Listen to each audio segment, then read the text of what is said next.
Salut à tous. Après avoir écrit un livre sur trouver son bonheur dans sa tête et dans son corps, force est de constater que tout seul on va pas très loin. J'aimerais vous présenter deux expériences que je cite dans mon prochain livre qui s'appelle Petite psychologie de l'apéro. Deux expériences d'interaction sociale dont voici la première. De her mennesker har faktisk masser at tale om. Det ved de bare ikke. Endnu. Om et øjeblik vil vi vise dem, at de har mere til fælles, end de umiddelbart tror.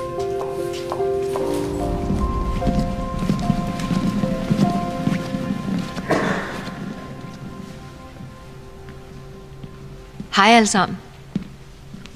Tak fordi I er kommet. Thomas, vil du stille dig der? Og Aske?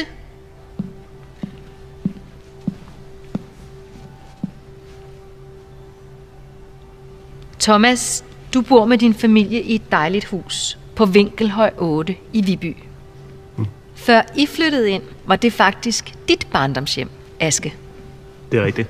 Ja. Fodbold i haven om sommeren. Og, det kan jeg lige forestille mig. Ja, præcis. Vi laver igen. Mathilde, vil du komme herop? Hej. I to har faktisk stået over for hinanden før. Okay. Men der var I 12 år. Og det var i en rugbykamp. Okay, ja.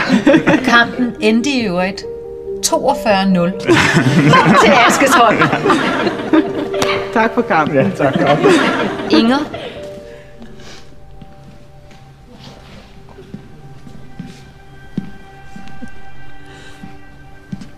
Mathilde, den nat, du kom til verden for 27 år siden på Christiania, var Inger det første menneske, du så. Var du min jordmor? Nå. Det var fint.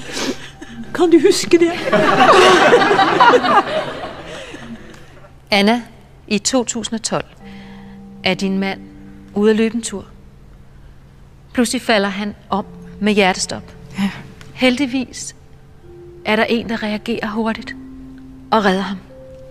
Knud, vil du komme herop? Tak.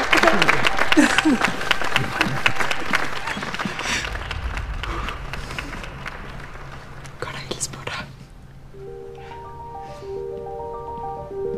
Lige under overfladen kan fuldstændig fremmede vise sig at være nogen, du i virkeligheden er forbundet med. Det er godt et stykke tid siden. Nogen, der vækker glemte minder, Rigtigt.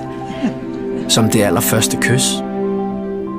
Nogen, der minder dig om, at du ikke er alene. Men at der er andre, der også har en bulldog, der hedder Preben.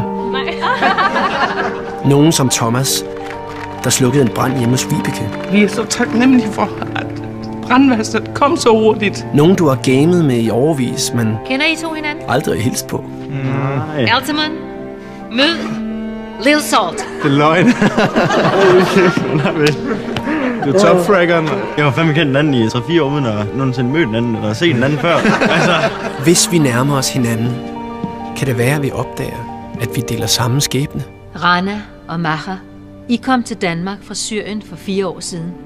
Dorit og Jan, I har en lignende historie fra 2. verdenskrig. Jeg har prøvet at være flygtning, og jeg vil aldrig glemme det. Det har betydet usigeligt meget.